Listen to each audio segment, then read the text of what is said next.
Hello. I hope you're doing well. Welcome to my channel. My name is Mbali and I just enjoy all things related to mental health. Okay, I really care about all that stuff. Today, we're going to be discussing one that's really close to my heart. I do think I might have a lot of opinions. You tell me, how's your December? Or how was your December? Most importantly, how was your December mental health wise? I wish I did this beginning of the month, but yeah, I only found this article today or last night. I decided really before the end of December, touch down on this whole conversation.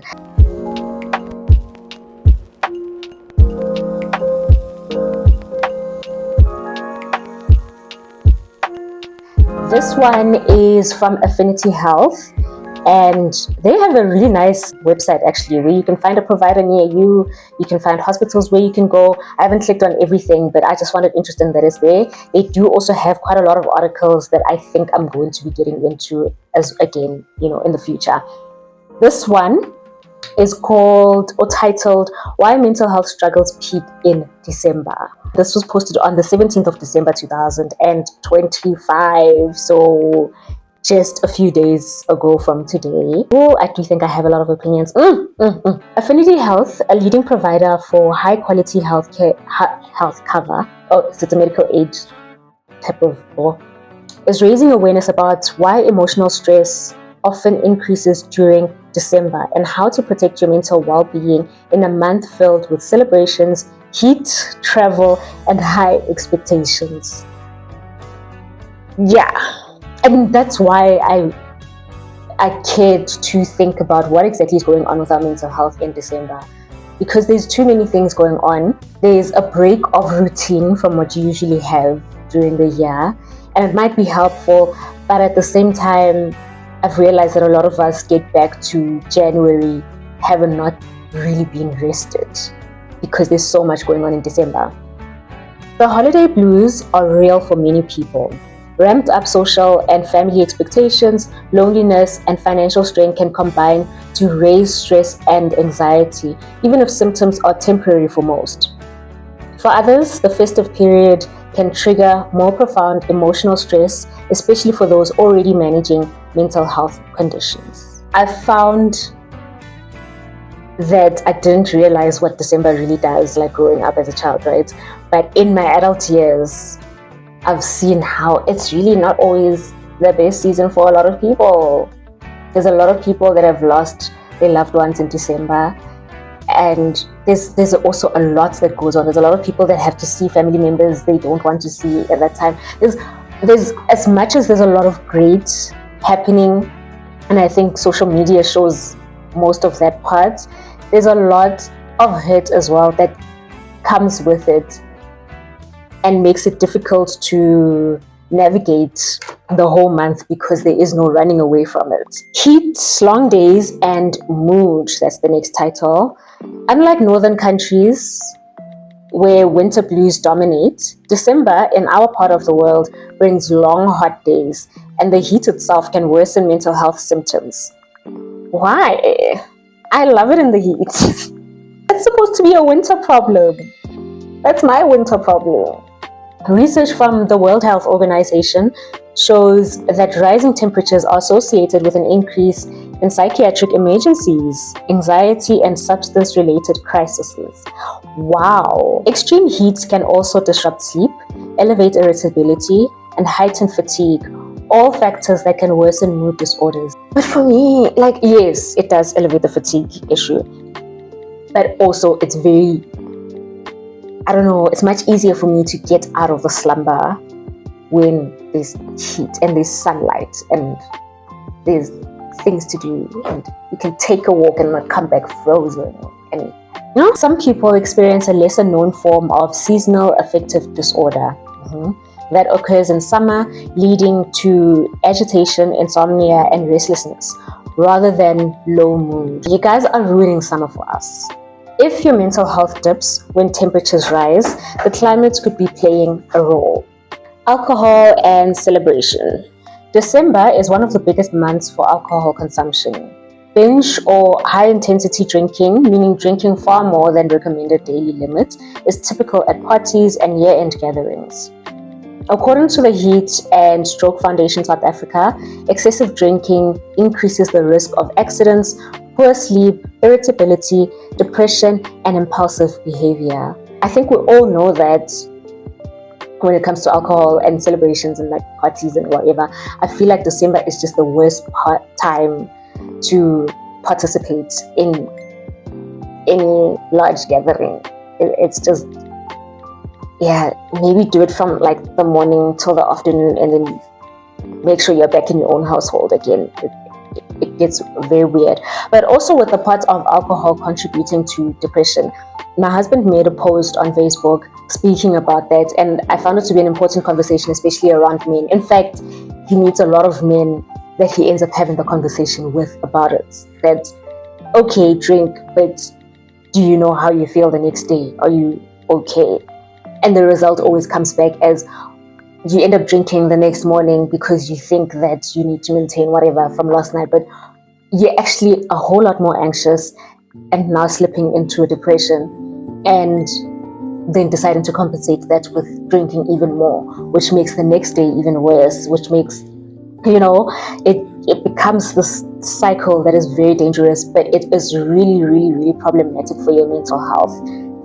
If you are already struggling with it, whether you have been diagnosed or not, but if you realize that there's a pattern around your mental health not always being in the best place, maybe when you know that you're around certain people or you're in certain environments or you've been dealing with certain things, and then you try to deal with that or to cover that up by drinking alcohol, how do you feel the next day? To reduce risk, set limits before social events, alternate alcohol with water, eat before drinking, and plan safe transport. Remember, alcohol is a depressant. While it may seem to lift your mood initially, it can worsen anxiety and melancholy once melancholy, another word I've never known how to pronounce, once the effects wear off. I think I like this point that remember that alcohol is a depressant. So it feels like it's lifting your mood in the moment, but right after that, you are worse than you initially were. And it raises your anxiety, worsens your anxiety. The stuff that they mention here with reducing the risk by setting a limit before your social event, this is something that you need to have a conversation with yourself every time before you go out and do anything. Have your own limits that you're also going to figure out the parameters of making sure that you don't go past that limit. If it means telling someone that's going to be responsible for you on that limit, whatever it is. Alternating alcohol with water, very important as well, as opposed to just dumping yourself with a whole lot more alcohol to survive on. Worsens your anxiety the following day. Eat before drinking, another thing that can be forgotten about, especially if you start drinking and you think you'll eat later. Yeah, it doesn't usually work. Just to be safe. Here we're reducing risk, right? Reducing the risk, but just making sure you've had a really proper full filling meal before starting to drink. Plan safe transport. I think generally just planning where you're going to be having your celebration at, if it's going to be including alcohol, is very important. Plan where you're going to be at, how you're going to get home, how much you're going to be spending, what you ate, do you have enough water, are you in a safe environment, so that when you don't have to stress about these things mid-celebration or the following day when you realize that you've messed up a lot of things from just being at a celebration. Sleep disruption and social jet lag. Festive season often brings late nights, irregular meals, and travel, all of which can throw your body clock out of sync. This social jet lag can lead to fatigue, low mood, and irritability. That makes sense because there's a lot of stuff happening in the festive season that is not stuff that your body has been accustomed to throughout the year. So now you're just coming with a whole different way of doing things, a whole lot of personalities you're interacting with, a lot of environments you're putting yourself in. It can interrupt your body clock and take it out of sync. That makes a whole lot of sense. Also with the irregular meals as well, there's a lifestyle that you've built for yourself around the way that you eat throughout the year that might not be easy to maintain during the festive season. that's another thing that can contribute to your body's overall behavior. To avoid this, try to keep your sleep and wake times as consistent as possible. That's actually really helpful because that means that your body gets to rest and recover from the changes that you are giving it at that time. And sometimes they're not easy to avoid. So try to balance the fact that you can't avoid certain changes, maybe like your diet or whatever, by being consistent with when you sleep and when you wake up so that your body has some level of stability going on. Aim for 7 to 9 hours of rest. Okay. Avoid screens just before bed and use early morning light exposure to stabilize your sleep-wake cycle. That means blackout curtains are a bad idea during this time, so that you actually have a natural alarm bringing in light and making sure that you are getting up. Money, grief, and family dynamics. That's the next title. End of year financial pressures, school costs, and festive expenses can create significant stress. Yes, it can. Also because why? January is really long. December is short and expensive. You know, it's just rather difficult. For many, the holidays can bring to light feelings of grief and loneliness, yes, especially when there are empty chairs at the table, anniversaries to remember, yes, or memories of loved ones lost. This just breaks my heart. I don't even know where to start. Growing up, I had really busy Decembers, either with seeing one side of the family or seeing the other side of the family or going on family vacations, and or family members coming to my home. And then in my adult life, that changed, and I had a few Decembers where I was almost alone from family and had to recreate the family dynamic with friends, and then realizing how much loneliness and grief and like there is so many more emotions that the December time comes with that does not come with festive season excitement. That really just, it's the total opposite. It's the total opposite. And that is just, has been a heartbreaking season to have gone through. I think the best Decembers I've had in my adult life have been with living here in the Free State. I think that's like for the past 2 years. Is this my second December here? Yeah, for about 2 years now. It has been amazing. It has been just colorful and different. It has been amazing. It has been filled with family, and the environment as well is so different. Like my Decembers as an adult in Joburg felt so lonely that it would be irritating to even amongst the other adults that we would, make into family around that time. We would really feel like, can't life just continue being what it's been throughout the whole year? Because it is so difficult. In Joburg, it would be, or my part of Joburg, it would be so quiet. Everybody has gone home. Then it reminds you that everybody has a family. And then you remember that finances. And then, there's so much. Oh, no. Whereas for me being here, everybody going home is everybody coming here. So even if I'm not doing anything, like we're not doing anything special for the festive season, but the environment is so wholesome and so filled, and so everybody's just trying to be here and everybody's busy, and I don't know, it's so fun. Plus it's hot and I enjoy the hot. I've been having the best Decembers being over here. If I wasn't staying over here, I'd be making sure that my December is spent here at home. Like it's just been, wholesome and amazing, and I am able to fully appreciate that because I know what it was like to have the exact opposite, where it is such a bad time that you really just be like, throughout the year I've been trying to find spaces to rest, but this level of rest, or this level of expected rest, is not even rest. In fact, it's treating me a whole lot more worse, that I'd rather have the stability of that time that I needed the rest throughout the year.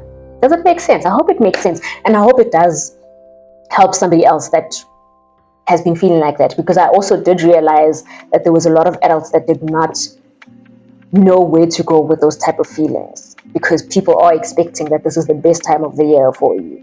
But when you are struggling with grief every time in that year, when you are struggling with loneliness every time of the year at that specific time, who do you go to about that? Mental health experts often note the feelings of guilt, I should be happy, or unrealistic expectations about how the holidays should be can amplify distress. Yo, that's where social media comes in, guys. Like, everybody has their holiday cards out with their families, and then you realize, and social media does have a way of making you skip your present, making you not realize that you actually are living that picture that you are seeing there. It's just that the people around you are just not wearing as fancy, and nobody's taking a picture of you guys, but you actually are currently in that same space. Being realistic about your energy, budget, and time, and permitting yourself to say no can protect your well-being very much, which is where you need to make sure that your planning before going into festivities is done. Maybe you've told an accountability partner to make sure that you don't go past your limits. It helps protect you at the end of the day and makes you go into the new year not worried about how difficult or how complicated you had made things with your decisions during all the festivities. Red flags that need immediate attention. Seek urgent help if you or someone you know experiences escalating thoughts of self-harm or suicide, severe agitation or confusion, substance intoxication that poses a danger, new or worsened psychotic symptoms, or an inability to eat, sleep, or manage basic needs. I hope we're taking note of those. Those are very important to look into, and if it's not you seeing that in yourself, it's you identifying those things in somebody else. Practical ways to protect your mental health. Keep consistent sleep hours. Decide how much you'll drink before you go out. Stay hydrated. Reduce financial stress by setting spending caps. If this season reminds you of someone you've lost, plan a small ritual, light a candle, share a memory, or make a donation in their honor. Oh, that's a helpful one. There's not a lot of conversation around grief in this time, and that's a helpful one. And there's so many people that lose people around this time. There's a lot of bad accidents that happen. There's a lot of mishaps that happen. Yeah, okay. Eat balanced meals. Social media highlight reels don't show real life. Save emergency numbers such as your GP's contact details and trusted friends' details, as decision making is often more complex in crisis moments. The bottom line: December brings together multiple stresses: heat, disrupted sleep, alcohol, financial pressure, travel, grief, and high expectations that can push even resilient people towards emotional burnout. The good news is that small, consistent steps can make a big difference. Prioritizing rest, managing alcohol, staying hydrated, setting boundaries, and seeking help early can make the holidays more manageable. If you notice persistent sadness, loss of interest in daily activities, hopelessness, or thoughts of self-harm lasting more than 2 weeks, speak to a mental health professional right away.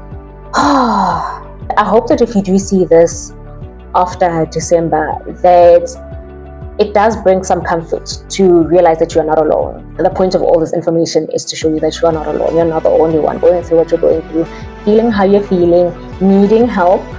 And yeah, there is help out there. Tell me what you're thinking in the comments below. Do share this video with somebody else, and like it does help bringing it up to the YouTube algorithm, so that we do get this video out to the right person. Somebody out there might really need it. I will see you in the next one.